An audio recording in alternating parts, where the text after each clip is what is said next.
as'adun nasi, orang yang paling bahagia, bisyafaati, karena mendapat syafaatku, yaumal qiyamati, di hari kiamat. Ini yang pertama ya. Jadi ini rumus umum yang pertama, orang-orang yang berpotensi bahagia mendapatkan syafaat dari Nabi Muhammad SAW di kalangan umatnya, yaitu orang yang pertama gemar mengumpulkan amal soleh dalam misi kehidupannya. Sekarang kita masuk pada yang kedua, yang spesial. Maka disinilah setelah yang umum dirincilah amalan-amalan spesifik yang mempercepat seseorang bisa mendapatkan syafaat. Sekarang persoalannya, siapa yang mendapatkan syafaat itu? Dari mana syafaat itu berasal? Dan bagaimana kita bisa mendapatinya? Ini yang menjadi concern pembahasan kita dalam kesempatan saat ini. Dan sebelumnya tentu kita akan mengakui bahwa, mohon maaf, setiap hamba Allah itu pasti berpeluang melakukan kesalahan. Tidak ada hamba Allah yang tidak punya salah. Ingat ya, sepanjang manusia dan dia bukan nabi, bukan rasul yang punya sifat ma'sum. Nabi, rasul punya sifat ma'sum, terjaga dari kesalahan. Kita bukan nabi, bukan rasul, itu pasti tidak akan lepas dari kesalahan. Karena itu sebutan yang melekat kepada manusia dari 5 nama yang diberikan oleh Allah, salah satunya ada kata bashar. Ya, ada kata bashar. Bashar disebutkan 35 kali dalam Al-Quran. Jadi kita disebut dengan 5 nama.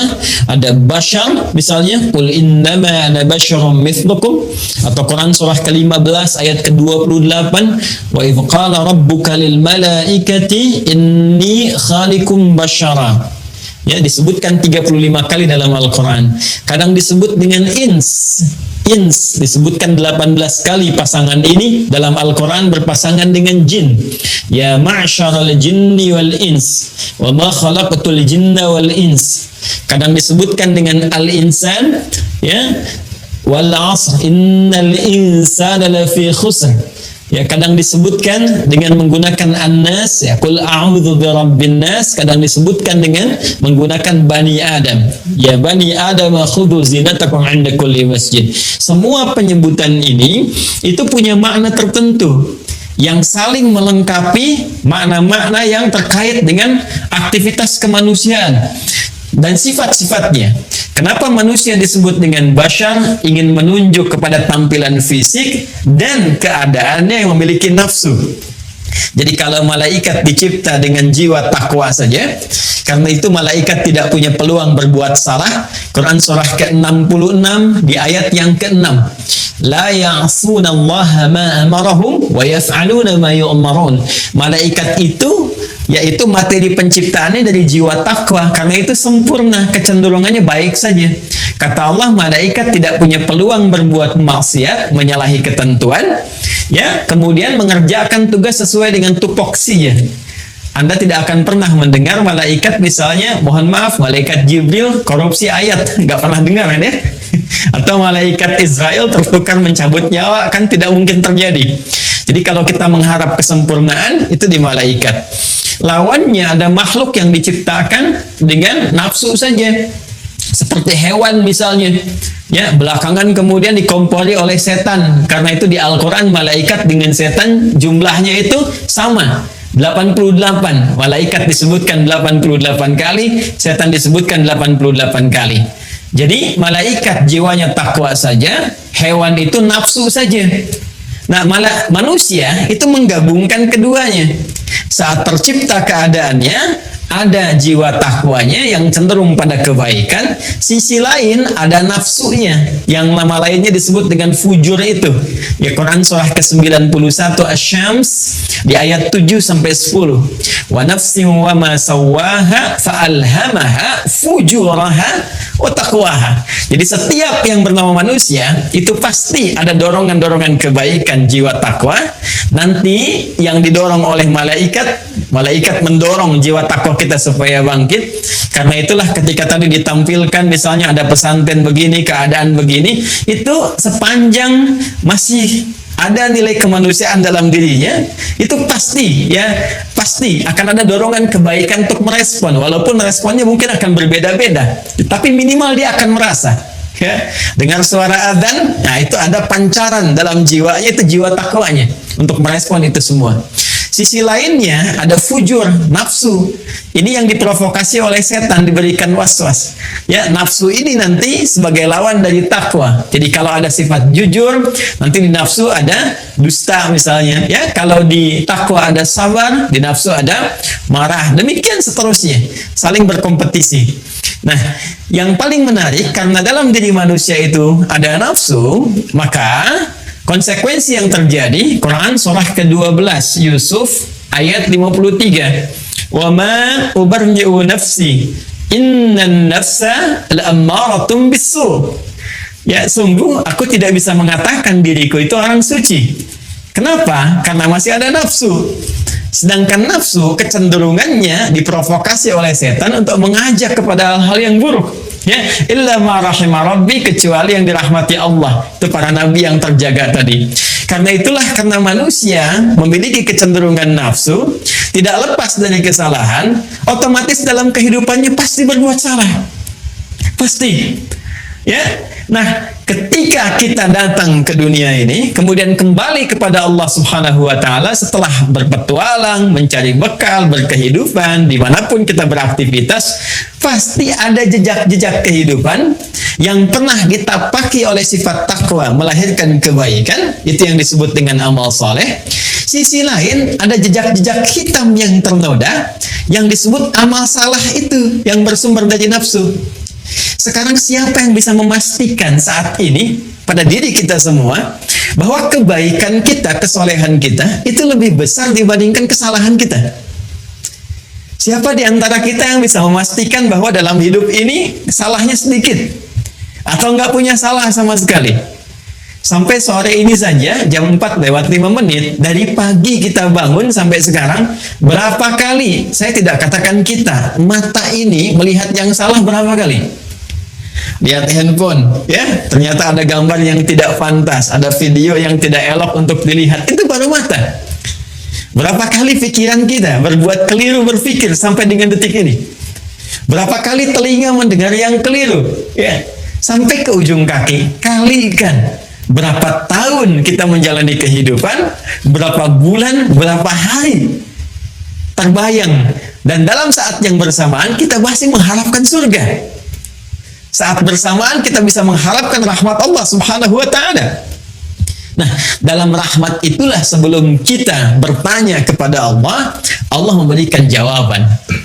Dengan sifat rahmannya, dengan sifat rahimnya, ada peluang-peluang hamba Allah, sekalipun boleh jadi pernah melakukan kesalahan-kesalahan di muka bumi, atas rahmat Allah tertentu, maka diturunkanlah satu penggenapan dari amalannya, yang dengan itu bisa meringankan dosa-dosanya, atau bahkan menghapuskannya, memaafkan kesalahannya, dan menjadi perantara untuk mendapatkan rahmat yang terbaik.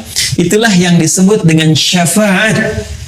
Dan dari sini kemudian di Quran surah Az-Zumar, ya, surah ke-39 di ayat yang ke-44.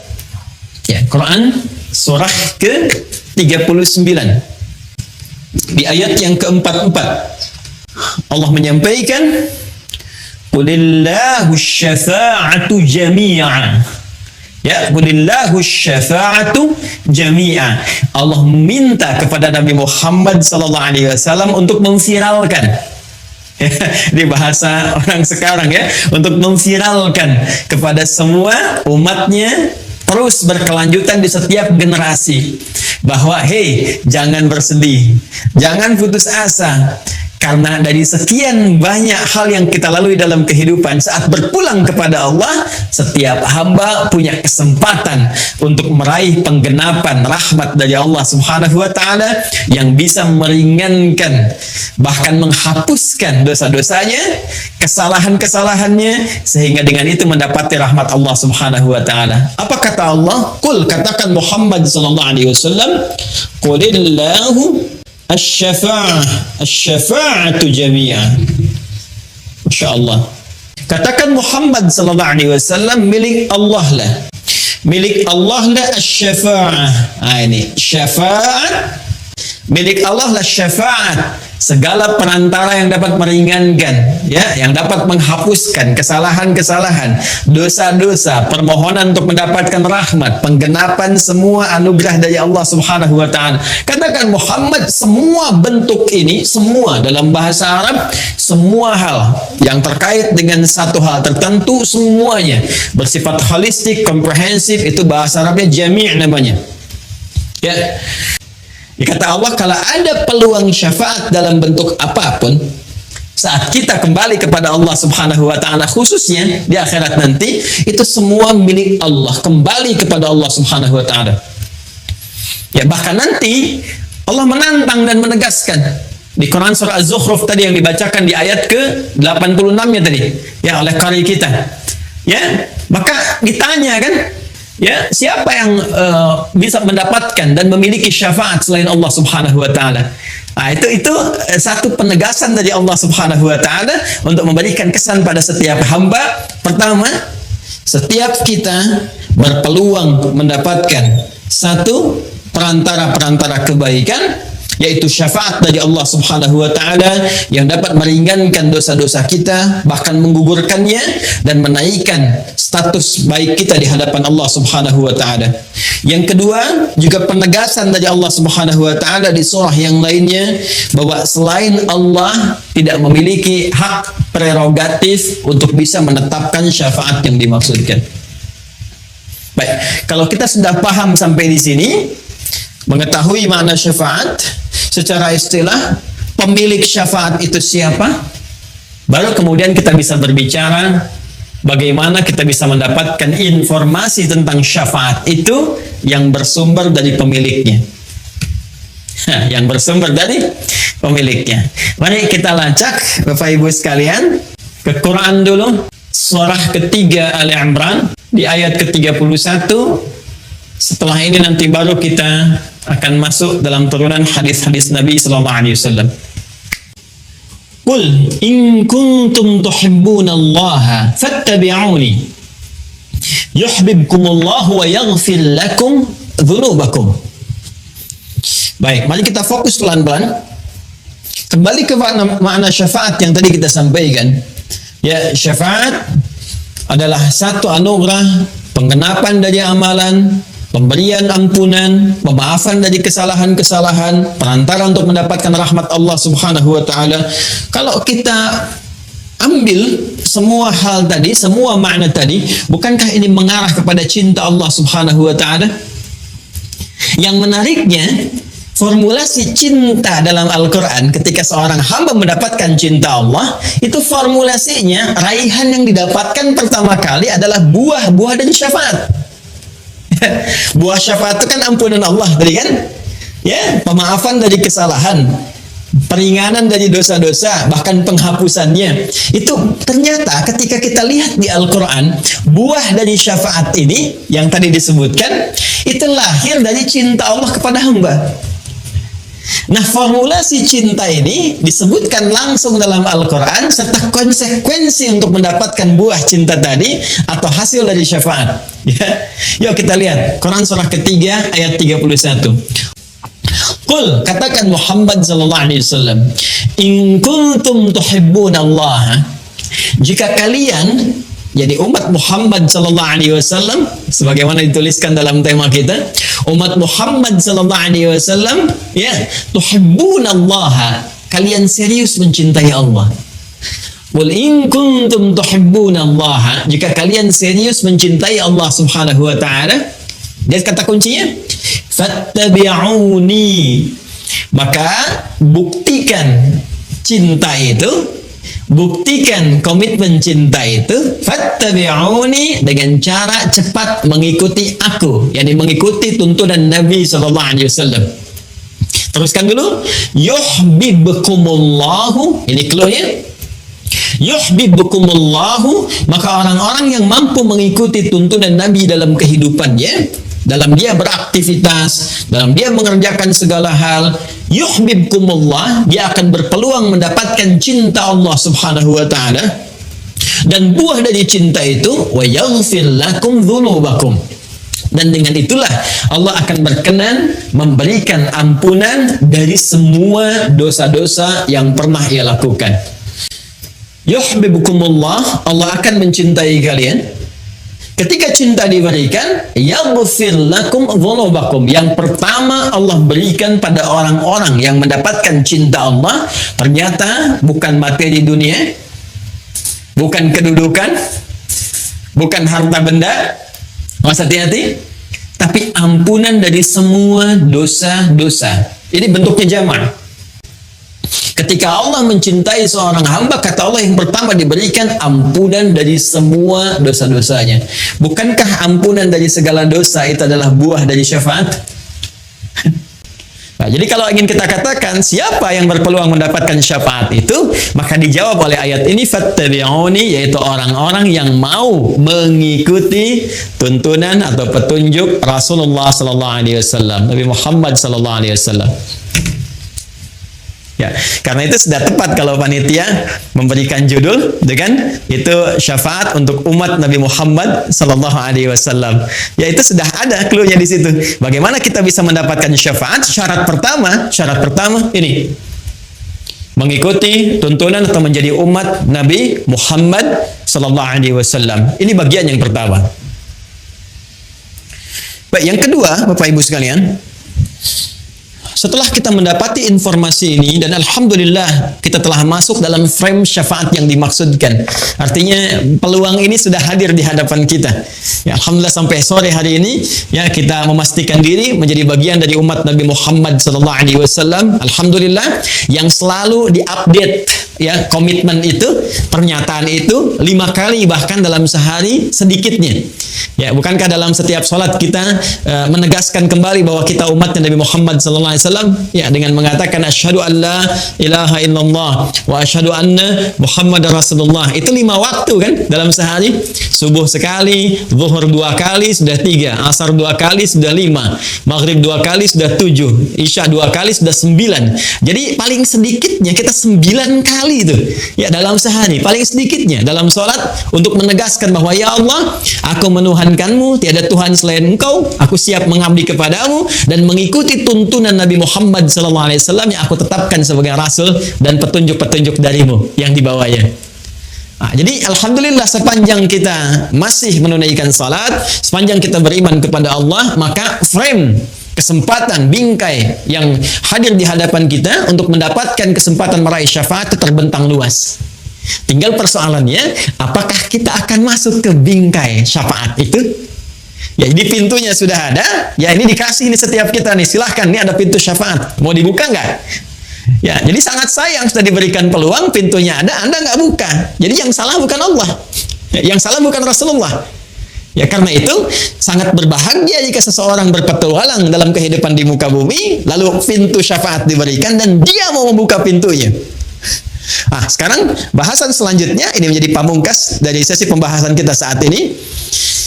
Seperti apa gambaran kunci-kunci yang diberikan kepada kita untuk membuka pintu syafaat itu sehingga melahirkan kebahagiaan bagi kita karena dapat memasukinya. Untuk membuka pintu itu kita butuh kunci-kuncinya.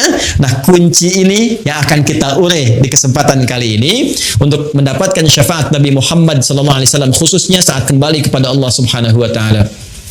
Karena terkait dengan kunci-kunci pintu syafaat yang ditugaskan oleh Allah kepada Nabi Muhammad SAW untuk disampaikan kepada kita. Karena itu kita akan berinteraksi dengan keterangan Nabi SAW ya, khususnya terkait dengan hal-hal yang berkelindan dengan persoalan syafaat. Karena keterangan Nabi SAW ada dalam hadis, karena itu kita coba lacak dalam kitab-kitab hadis Nabi Muhammad SAW. Baik, satu. Ya, kita sekarang akan masuk ke kunci-kunci pembuka pintu syafaat. Ya. 1. Ada dalam hadis riwayat Al-Bukhari dalam topik yang ketiga. Jadi ada 97 topik atau 97 kitab di Sahih Al-Bukhari. Topik yang ketiga, nomor hadis 99. Bab yang ke-33. Babul hirfi 'alal hadis. Ya, bab semangat untuk mencari dan mempelajari hadis, riwayat dari sahabat Abu Hurairah radhiyallahu taala anhu. Saya langsung cepat ya. Rasulullah SAW pernah menyampaikan dalam hadis ini, perhatikan kalimatnya, as'adun nasi bi syafa'ati yaumal qiyamati man qala la ilaha illallah khalisan min qalbihi aw nafsihi. As'adun nasi, orang yang paling bahagia, bi syafa'ati, karena mendapat syafaatku, yaumal qiyamati, di hari kiamat. Baik. Satu, terdapat dalam Sahih Al-Bukhari nomor hadis 99 dalam Kitabul Ilmi. Tadi syafaat milik Allah, lalu Allah memberikan penegasan ya kepada Nabi Muhammad SAW. Penegasan yang pertama, Allah menyampaikan ada peluang diberikan langsung kepada Nabi Muhammad sebagai apresiasi tertinggi, penghargaan tertinggi pada seorang Nabi dan Rasul, ya, untuk memberikan syafaat dengan izin Allah Subhanahu wa Ta'ala. Siapa yang mendapatkan syafaat Nabi ini? Nabi sendiri yang langsung menyampaikan. Kata beliau, as'adun nasi, orang yang paling berbahagia. Ya, orang yang paling berbahagia, bi syafaati, yang mendapatkan syafaatku, yaumal qiyamati, di hari kiamat, man qala la ilaha illallah khalisan min qalbihi aw nafsihi. Orang yang mampu dengan ikhlas, dengan tulus mengucapkan la ilaha illallah, ikhlas bersyahadat, min qalbihi aw nafsihi, yang bersumber langsung dari kalbunya, dari jiwanya, bersumber dari jiwanya. Ini penting saya jelaskan Bapak Ibu sekalian, bagaimana ciri seseorang yang mengucapkan syahadat bersumber dari jiwanya. Karena setiap muslim, tadi saya katakan, itu berpotensi mengucapkan kalimat syahadat. Artinya semua orang berpeluang mendapatkan syafaat. Tapi tidak semua yang mengucapkan syahadat di lisannya itu bisa bersumber dari hatinya. Bahkan nanti turun Quran surah ke-49. Quran surah 49 di ayat yang ke-14. Jadi ada orang-orang, sekelompok orang Arab Baduy datang kepada Rasulullah ingin mengatakan, "Ya Rasulullah, kami telah beriman, kami telah mengimplementasikan syahadat di lisan sampai masuk ke dalam qalbu." Turun jawaban. Ya, turun ayat ini mengatakan, qalatil arabu amanna. Orang Arab Baduy berkata, datang kepadamu, kami telah beriman dengan benar. Kata Allah, qul lam tu'minu. Katakan Muhammad SAW, kalian belum serius imannya. Walakin qulu aslamna walamma yadkhulul imanu fi qulubikum. Tapi cukup katakan dulu, kalian baru masuk Islam. Bukankah syarat masuk Islam pertama mengucapkan dengan lisan? Asyhadu an la ilaha illallah, kalimat ini.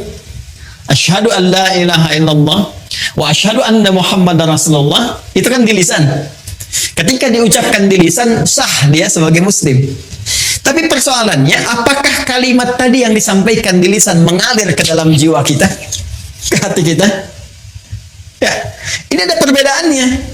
Kata Al-Quran langsung ditegaskan, jika syahadat yang diucapkan itu mengalir sampai kepada kejiwanya, ya, maka ini akan melahirkan satu getaran dalam jiwanya, berbentuk sebuah keyakinan tanpa ragu terhadap apa yang ia yakini, yang ia peluk, yaitu Islam. Ya, keyakinan tanpa ragu itulah yang disebut dengan iman namanya. Orangnya disebut dengan mukmin namanya. Nah, ciri-ciri orang yang punya iman, yang bernama mukmin itu, ini punya cirinya. Ketika syahadatnya sampai ke dalam jiwanya, kemudian masuk ke dalam jiwa takwanya, yang tadi saya sebutkan di awal, dia menjadi mukmin, bukan sekedar muslim. Ya, dia punya iman, keyakinan tanpa ragu dalam jiwanya, maka getaran keimanan ini itu akan menjadi cahaya yang memberikan bimbingan kepada setiap anggota tubuhnya untuk melakukan perbuatan sesuai dengan bimbingan imannya. Perbuatan dalam bahasa Arab disebut dengan amal. Bimbingan iman yang mengiringi perbuatan itu, yang ditetapkan, disetujui oleh Allah, dianggap baik oleh Allah, disebut dengan salih namanya. Maka muncullah di sini istilah amal saleh. Amal saleh. Karena itu setiap kita menemukan kalimat iman dalam Al-Quran, itu seringkali diiringi dengan kata amal saleh. Sekarang surah Al-Asr, lihat ayat surah ke-103. Wal asr. Ya, wal asr. Aku bersumpah, kata Allah, demi kesempatan waktu yang diberikan pada setiap hamba. Asar itu bukan sore. Asar itu setiap kesempatan yang diberikan oleh Allah kepada kita untuk beraktivitas. Innal insana lafi khusr. Setiap manusia itu berpeluang rugi karena tak mampu menggunakan kesempatan yang aku berikan, kata Allah, untuk meniti aktivitas yang baik. Illal ladzina amanu, kecuali orang-orang yang menjadikan waktu tadi sebagai momentum untuk mengkreasikan dengan imannya. Illal ladzina amanu, disebut iman dulu. Lalu setelah dia punya iman, apa dampaknya? Wa amilus salihat. Iman itu akan membimbing dia untuk mengerjakan semua perbuatan-perbuatan baik. Karena itulah Bapak Ibu sekalian, orang yang berucap dengan lisannya asyhadu an la ilaha illallah, kemudian sampai kepada jiwanya secara tulus, secara ikhlas, itu akan tampak semua karakternya dari setiap perilakunya. Jadi kalau kita ingin mengecek apakah keimanan sudah sampai kepada jiwa, itu bisa dilihat dari perilaku kita. Apakah iman itu memancarkan cahaya yang membimbing anggota tubuh kita untuk bersikap, akan kelihatan. Akan nampak dari perilaku seseorang. Sekarang kita cek.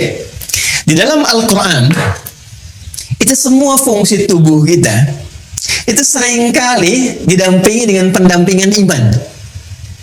Kita lihat Quran surah ke-24 misalnya, ya, ayat 30 untuk laki-laki, 31 untuk perempuan, ketika menyebutkan fungsi mata. Qul lil mu'minina yaghuddu min absarihim. Katakan Muhammad sallallahu alaihi wasallam, pria-pria yang beriman itu pasti matanya hanya digunakan menatap yang baik saja. Bila yang ditatap itu tak baik, dia akan palingkan pandangannya. Quran surah ke-49 ayat 11 sampai 12. Ya ayyuhalladzina amanu, hai semua orang yang beriman, la yasra qaumin qaum, jangan gunakan lisanmu untuk berkata yang tidak baik, apalagi mencela orang lain. La yaghtab ba'dukum ba'dha, jangan bikin hoax, jangan bergibah. Ya, dari mata, dari mulut, lisan, tangan sampai ujung kaki. Ternyata ketika ini akan disebutkan fungsinya, perilakunya, Allah lebih dulu menyebutkan tentang ini, cahaya imannya. Jadi mata orang beriman ketika digunakan pasti akan menatap yang baik-baik. Lisan orang beriman pasti akan bertutur yang baik-baik. Tangan orang beriman menggenggam yang baik sampai ujung kakinya. Nah, semua kebaikan yang dikerjakan karena petunjuk iman itu yang disebut dengan amal saleh. Jadi kalau ada orang yang ingin masuk dalam pintu syafaat, mendapatkan kunci yang pertama, secara singkat rumusnya adalah ini, la ilaha illallah dengan ikhlas yang ditandai dengan meningkatkan amal saleh dalam kehidupannya. Jadi kalau ada, mohon izin, mohon maaf ya, menu amal soleh yang dibentangkan di Al-Quran atau dalam hadis-hadis Nabi Sallallahu Alaihi Wasallam, baik itu misalnya salatkah, infakkah, sedekahkah, interaksi dengan Al-Qurankah, pada hakikatnya Bapak Ibu sekalian, itu adalah wasilah terbaik untuk mendapatkan syafaat kelak. Ya. Jadi kalau Anda bertanya bagaimana cara mendapatkan syafaat dari Nabi Sallallahu Alaihi Wasallam, hal yang pertama yang kita lakukan adalah, ayo kumpulkan amal soleh. Buru peluang amal soleh yang masih ada peluang kita dapatkan sepanjang kehidupan Allah berikan kepada kita. Ya, jadi ini kunci yang pertama, seseorang yang ingin mendapatkan syafaat dari Nabi Muhammad SAW khususnya, maka rumus umum yang pertama, sekali lagi saya katakan rumus umum yang pertama, artinya semua orang berpeluang mendapatkannya, ya, adalah mengumpulkan amal soleh dari semua peluang yang dibentangkan kepada kita dalam konteks kehidupan kita pada saat ini. Jadi silahkan Pak, ya, kalau nanti tiba waktu sholat, ya kita membacanya bukan sekedar kewajiban. Ini peluang saya mendapat syafaat nih. Kalau saya tinggalkan, saya malas-malasan. Sekarang Anda merespon sholat dengan malas-malasan. Coba bayangkan kalau di hari kiamat nanti syafaat yang didapatkan oleh Anda pun juga bersifat malas-malasan. Ya Rasulullah, saya ingin syafaatmu. Ya, malas nanti aja. Kamu tunggu giliran gitu kan. Ya, karena itu ketika disampaikan dalam Al-Quran, semua yang minta itu, yang ingin A, ingin B, ingin berdoa dan sebagainya, itu stimulusnya selalu amal soleh. Silahkan cek Quran surah kedua Al-Baqarah ayat 186. Ya, ketika Allah menyampaikan wa idza sa'alaka 'ibadi 'anni fa inni qarib ujibu da'watad da'i idza da'an. Ya, jika hambaku bertanya kepada Muhammad SAW, ingin mendekat kepadaku, ingin berdoa, ingin meminta, ingin memohon, di antara permintaan itu kan kita minta syafaat, minta ampunan dosa, minta pemaafan dari kesalahan. Kata Allah, ujibu da'watad da'i idza da'an. Aku akan jawab doanya sepanjang dia bermohon. Ya, falyastajibuli waliyu'minu bi. Tapi, nah, yang paling utama kalau doa ingin cepat dikabulkan, ingin cepat aku jawab, ingin cepat aku respon, falyastajibuli. Maka respon seruanku, kata Allah. Waliyu'minu bi, lagi-lagi lakukan dengan iman. Ini, lakukan dengan iman. Jadi ketika Allah meminta kita, ya, menyeru kita lewat salat misalnya, ayo tunaikan salat, ada seruan harta lewat zakat, infak, sedekah, seruan interaksi dengan Al-Quran, itu sesungguhnya peluang tercepat yang mengantarkan kita pada jawaban doa. Dan puncaknya syafaat. Jadi kalau dengar suara azan, Allahu Akbar, Allahu Akbar, nah, ini peluang syafaat nih. Katanya pengen ampunan dosa. Ya, ini peluang kebahagiaan nih. Makanya panggilan sholatnya disandingkan dengan kebahagiaan. Bukankah Anda kalau sudah mendapatkan jawaban bahagia? Makanya ketika Anda bertanya, kenapa sih mesti sholat? Ya, hayya 'alas shalah. Ayo sholat, kenapa harus sholat? Jawabannya indah sekali. Allah tidak mengatakan itu kewajiban bagimu, ini begini, ini begitu. Iya, hukum secara fikih kewajiban, wajib kita mengerjakan. Kenapa dipaksa wajib? Hayya 'alal falah, supaya kamu bahagia. Di saking rahmannya Allah kepada kita, dijadikan salat itu wajib yang memaksa kita mendapatkan kebahagiaan yang kita inginkan. Nah, ini yang pertama ya. Jadi ini rumus umum yang pertama, orang-orang yang berpotensi bahagia mendapatkan syafaat dari Nabi Muhammad SAW di kalangan umatnya, yaitu orang yang pertama gemar mengumpulkan amal soleh dalam misi kehidupannya. Nah, sekarang kita masuk pada yang kedua, yang spesial. Kita balik bertanya, ya Rasulullah SAW, kalau saya ingin mendapatkan kunci cepat, shortcutnya. Ya, biasanya kan orang pengen yang istimewa, yang cepat, ya, yang bisa lewat dengan cepat, ya, bisa bypass dan sebagainya. Ada nggak? Nah, maka disinilah setelah yang umum dirincilah amalan-amalan spesifik yang mempercepat seseorang bisa mendapatkan syafaat. Baik, yang pertama, mari kita kembalikan ke hadis Nabi Sallallahu Alaihi Wasallam. Qala Rasulullah Sallallahu Alaihi Wasallam bima ma'na awlan nasi bisyafaati yaumal qiyamati aktsaruhum alayya salatan. Baik, tadi amalan umum, sekarang kita masuk kepada amalan cepatnya yang khusus. Orang yang paling utama, kata Nabi, aulan nasi, orang yang paling utama bisyafaati yaumal qiyamati, untuk mendapatkan syafaatku di hari kiamat, aktsaruhum alayya salatan, yaitu orang yang paling banyak di antara mereka bersolawat kepadaku, kata Nabi Muhammad sallallahu alaihi wasallam. Jadi kalau tadi masih umum sifatnya amal soleh, jadi amal soleh apa saja bisa, salat, yang harta, zakat, infak, sedekah dan sebagainya. Sekarang mulai khusus. Ya. Yang kedua adalah salawat kepada Rasulullah sallallahu alaihi wasallam, Muhammad sallallahu alaihi wasallam. Allahumma salli ala sayyidina Muhammad wa ala alihi wa sahbihi. Allahumma salli ala sayyidina Muhammad. Kita bacakan. Ternyata manfaat salawat itu bukan hanya menghadirkan feedback, ya, satu balasan balik, umpan balik kepada kita semua berupa 10 kali lipat balasan dari Allah. Kan di hadis lain Nabi mengatakan, man shalla alayya salatan wahida sallallahu alaihi asyra salawat.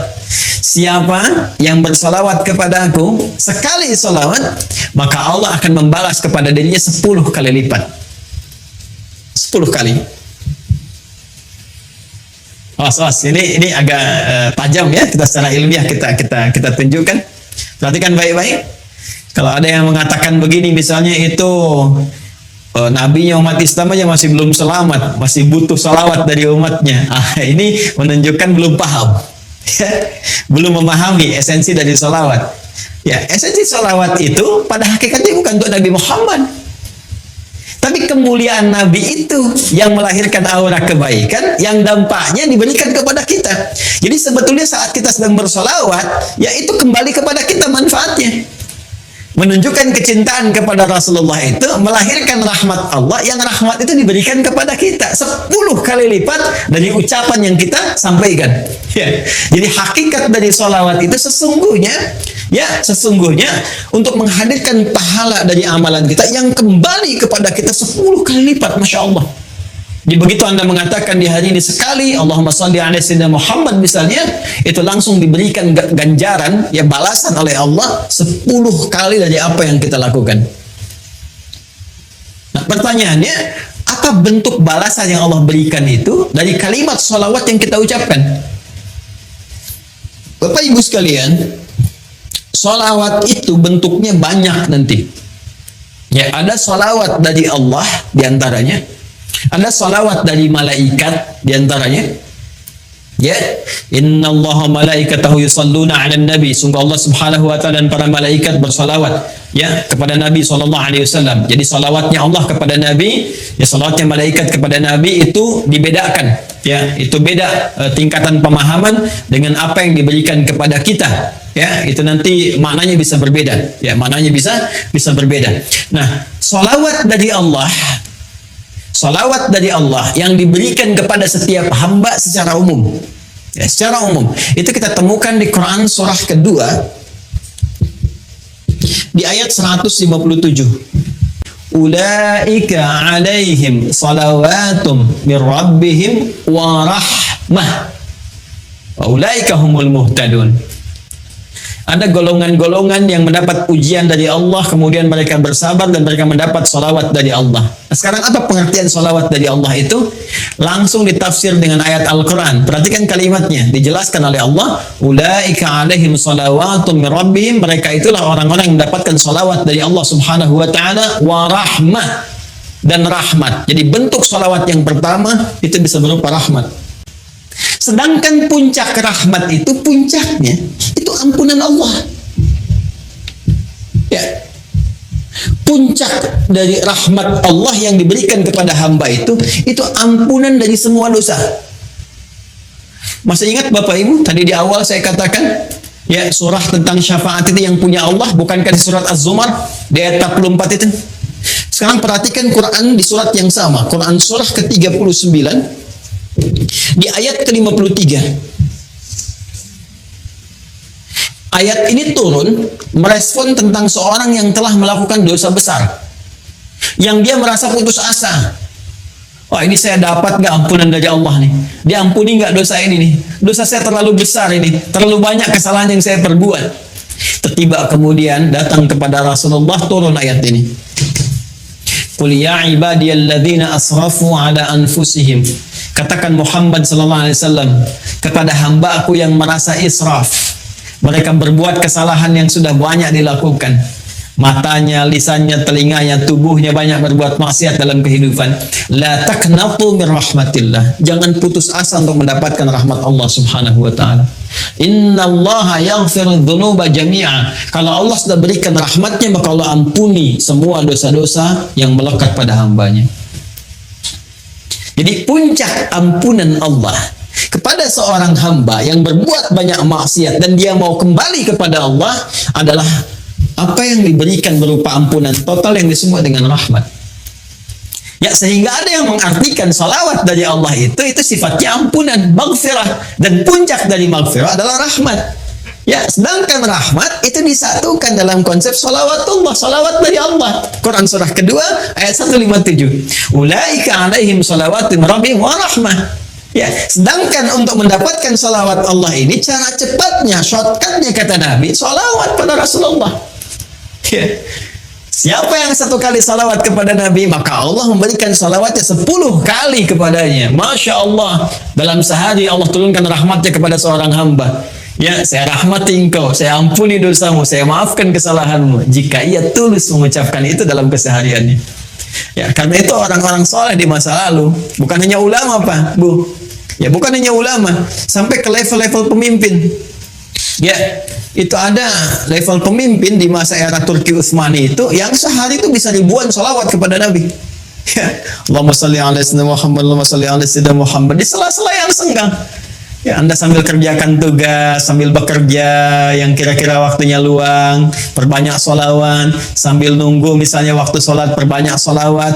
Ternyata di antara manfaatnya ini berpeluang untuk mendekatkan kita meraih syafaat dari Rasulullah SAW. 3, dengan cepat. Nah, ini yang paling menarik. Ini yang sangat banyak ini, ya. Ini banyak dan ini bisa menambah syafaat lagi. Ya, kalau yang ini kan tadi ya Allah berikan lewat Nabi Muhammad, ya kan? Ya, kemudian juga peluang ini salawat kepada Nabi Muhammad SAW. Yang ketiga ini, kalau kita lakukan selain Nabi Muhammad SAW yang diizinkan oleh Allah memberikan syafaat kepada pelakunya ini amalannya sekaligus memberi syafaat kepadanya. Ya. Jadi kalau kita bersalawat kan bukan salawatnya, ya kan? Ya, Rasulullah memberikan syafaat, ya diizinkan oleh Allah dengan salawat itu. Kalau ini tidak, kita mengerjakan amalannya, amalan itu dengan izin Allah memberikan syafaat kepada kita. Ya, bentuk amalannya. Apa itu? Interaksi dengan Al-Quran.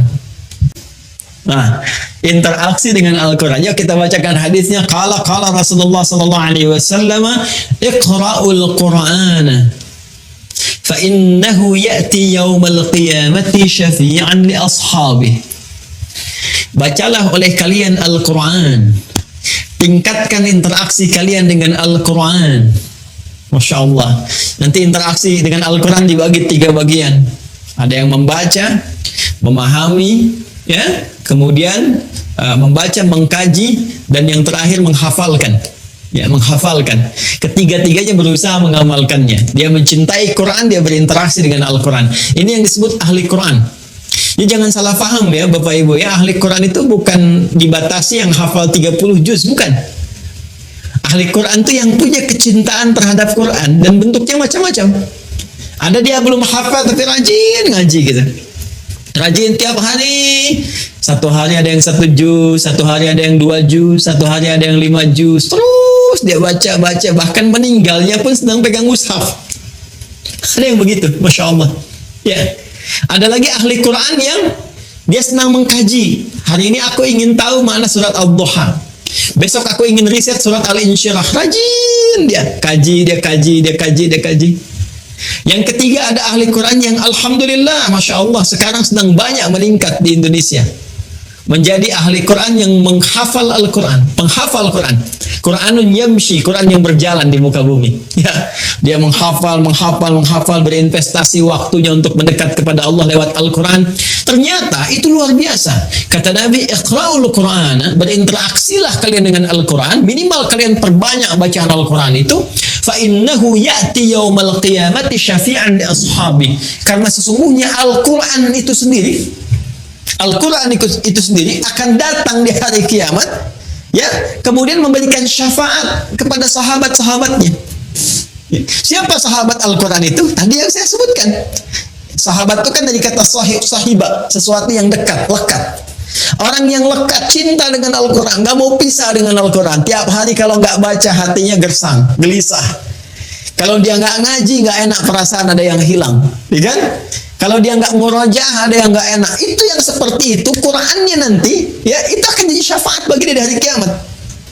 Bahkan hadis tentang ini begitu rinci. Kalau kita lihat di At-Tirmidzi misalnya, ya, di At-Tirmidzi hadisnya lebih jelas sekali.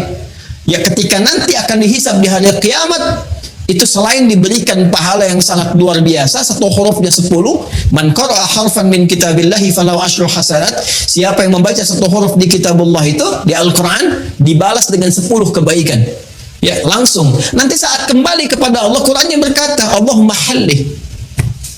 Ya, sebelum ditempatkan dia ke surga dengan izin Allah Subhanahu wa taala, ketika mendapat rahmatnya, kata Allah, ya, itu langsung Qurannya memohon kepada Allah, Allahumma halli, ya Allah, berikan hiasan pada dirinya, bedakan dengan yang bukan ahli Al-Quran.